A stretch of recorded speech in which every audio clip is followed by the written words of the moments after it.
Hi, வணக்கம். இன்னைக்கு ஒரு ரெசிபியோட வந்திருக்கேன். இன்னைக்கு என்ன ரெசிபி பார்க்கலான்னா, இன்னைக்கு ஸ்ரீலங்கன் ரொட்டி பார்க்கலாம். ஸ்ரீலங்கன் ரொட்டி அதை வந்து போல் ரொட்டின்னு சொல்லுவாங்க. ஸோ நான் இப்போ இதில் 2 கப்பு இல்லை sorry 3 cup plain flour add பண்ண போகிறேன். ஸோ என்னோட கப்போட சைஸ் வந்து rice cook cup size. So நீங்கள் உங்களுக்கு எவ்வளோ செய்ய போகிறீங்கன்னு பார்த்து அதுக்கு ஏற்ற மாதிரி நீங்கள் செய்யுங்க. ஸோ நான் இப்போ 1 கப் ஆட் பண்ணுறேன். 2 3. இப்போ இதில் கொஞ்சம் நான் சால்ட் கொஞ்சம் ஆட் பண்ணிக்கிறேன்.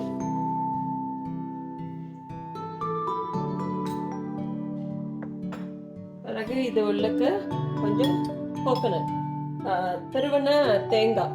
ஸோ இதுக்கு வந்துட்டு நீங்கள் ஃப்ரெஷ் தேங்காய் இருந்தால் ஃப்ரெஷ் தேங்காவை திருகி போடலாம். பட் என்கிட்ட ஃப்ரெஷ் தேங்காய் இல்லை, இது ஃப்ரோசன் தேங்காய் தான். ஸோ நான் அதை டீஃப்ரோஸ் பண்ணிவிட்டு நான் இதில் கொஞ்சம் போட்டுக்கிறேன். இந்த ரொட்டியோட ஸ்பெஷாலிட்டியே வந்துட்டு கோகோனட் தான் இந்த ரொட்டிக்கு.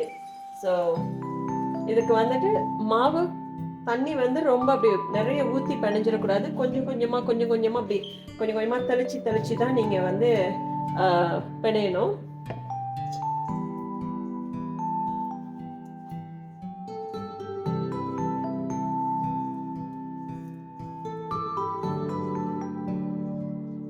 இன்னும் கொஞ்சம் ஆட் பண்ணுறேன்.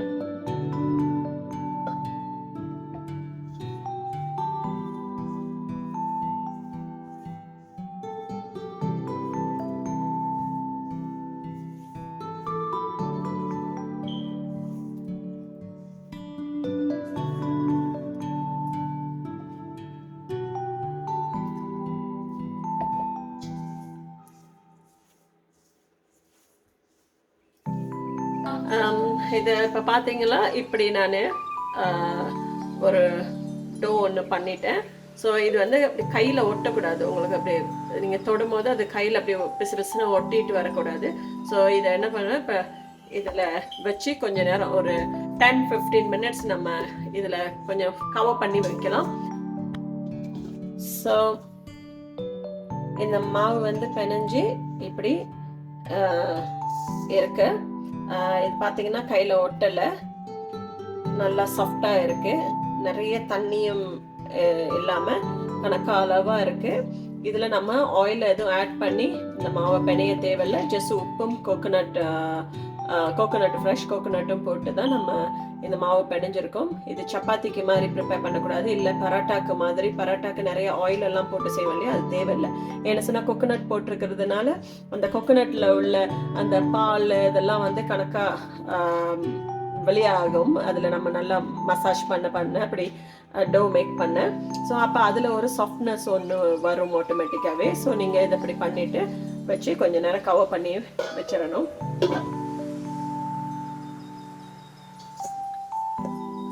இப்போ இதில் ஒரு சின்ன உருண்டை நம்ம பண்ணி வச்சுக்கலாம்.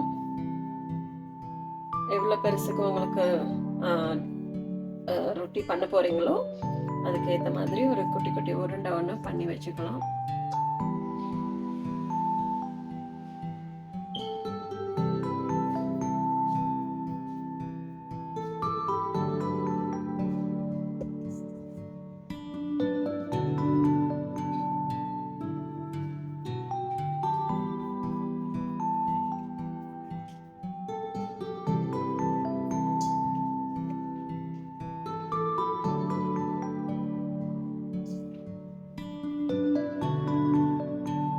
ஓகே, இப்போ நம்ம வந்து கொஞ்சம் மாவு எடுத்துக்கலாம். மாவு எடுத்து இதில் லைட்டாக மாவை தூவிட்டு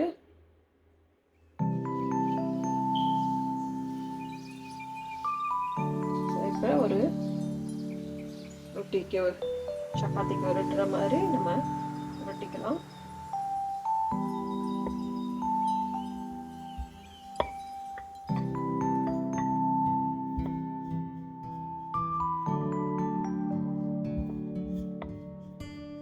ரவுண்டு ஷேப் வராது நமக்கு. நார்த் இந்தியன்ஸ் செய்கிற அளவுக்கு ஷேப் வராது.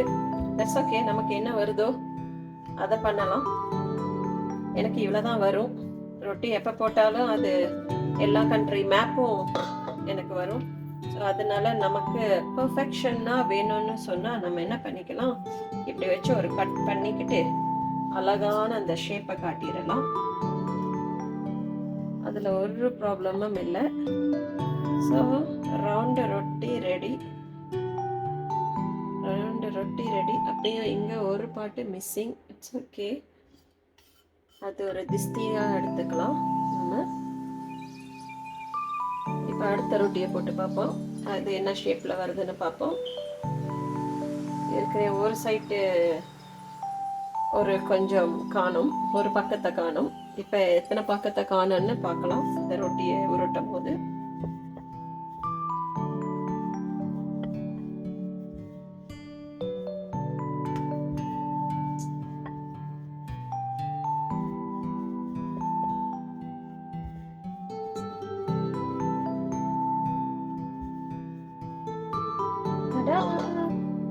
ஓரளவு ஷேப் வந்துருச்சு.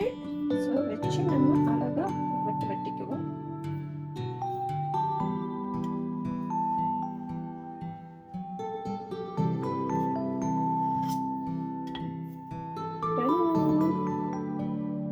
இதுக்கு ஒன்றும் பெருசாக வித்தியாசம் இல்லை.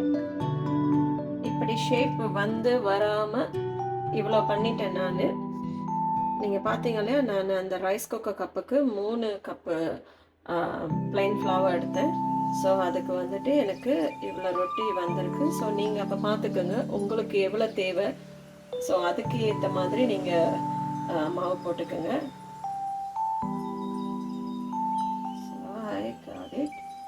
2, 4, 6, 8, 9 பீஸ் ஆஃப் ரொட்டி எனக்கு வந்திருக்கு. ஸோ இது வந்துட்டு 4 பேருக்கு இது தாராளம். ஸோ உங்களுக்கு எவ்வளோ வேணும்னு பார்த்து அது மாதிரி செய்யுங்க. இப்போ இதை வந்துட்டு நம்ம சுட்டெடுக்கலாமா?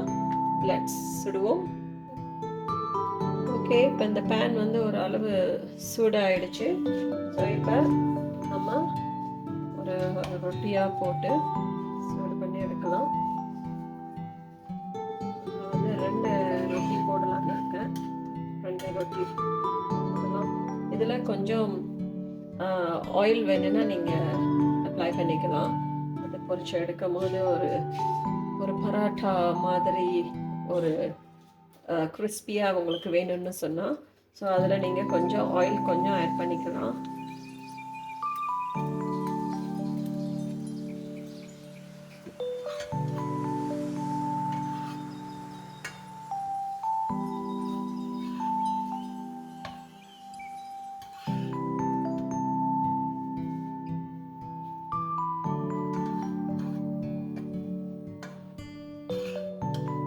உங்கள்கிட்ட தோசைக்கல் இருந்துச்சுன்னா இன்னும் பெட்டர், அதில் இன்னும் நீங்கள் நல்லா பண்ணலாம்.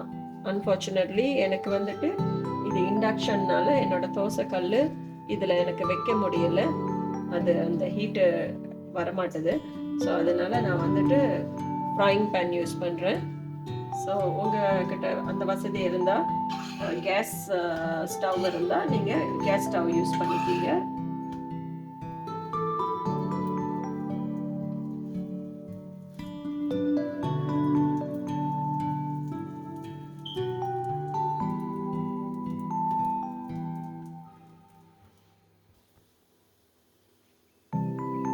ஸோ இப்போ பாருங்கள், ஒரு மாதிரி லைட் ப்ரௌனிஷ் கலராக வந்திருக்கு.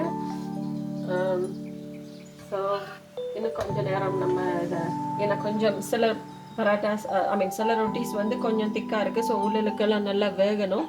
அதுக்காக வந்துட்டு நான் கொஞ்சம் நேரம் அது வைக்கிறேன். பட் இருந்தாலும் அதை விட்டுட்டு எங்கேயும் போயிடாதீங்க, இல்லாட்டி அது கரைஞ்சிடும். ஸோ அப்படி இருந்து பக்கத்தில் இருந்து திருப்பி திருப்பி போட்டு அதை கவனமாக பார்த்துக்கோங்க. ஸோ இப்போ அடுத்த ரொட்டியை போட்டிருக்கோம்.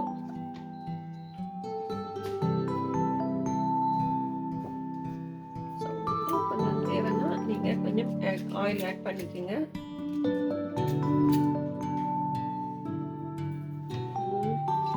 உங்களுக்கு சின்ன பிள்ளைங்க இருந்தால் இவங்க இதை வந்து சம்பலில் வச்சு சாப்பிட்றதுக்கெல்லாம் அவங்களுக்கு ஸ்பைஸியாக இருக்கும், அதனால அவங்களால அப்படி வச்சு சாப்பிட முடியாது. சில பிள்ளைங்க வந்துட்டு ஜஸ்ட் சால்ட் போட்டு மாவு பிணைஞ்சாலே சாப்பிடுவாங்க.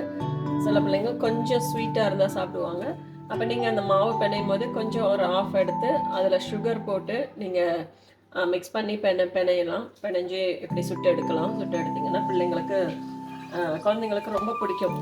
ஏன்னா அதில் கோகோனட் இருக்குது ப்ளஸ் சுகர் இருக்கிறதுனால நல்ல டேஸ்ட்டாக இருக்கும். சும்மாவே அவங்க சாப்பிடலாம். அதுக்கு வந்துட்டு ஒரு கிரேவிஸ் எதுவுமே அவங்களுக்கு நீங்கள் கொடுக்க அவசியம் இல்லை.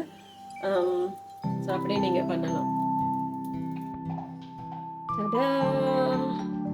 எல்லா ரொட்டியும் சுட்டு எடுத்தாச்சு.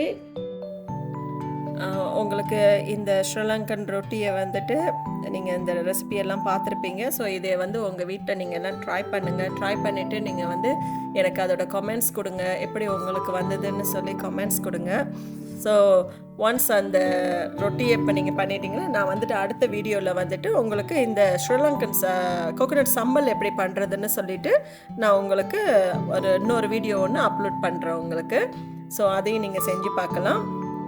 இப்போதைக்கு உங்ககிட்டேருந்து தற்காலிகமாக நான் வந்துட்டு விடைபடுறேன். ஸோ ப்ளீஸ் இந்த வீடியோவுக்கு நீங்கள் வந்து லைக் பண்ணுங்கள், ஷேர் பண்ணுங்கள், சப்ஸ்கிரைப் பண்ணுங்கள், அந்த பெல் ஐக்கானை கிளிக் பண்ணுங்கள். ஸோ அது வரைக்கும் signing off from Meera's vlog. Thank you.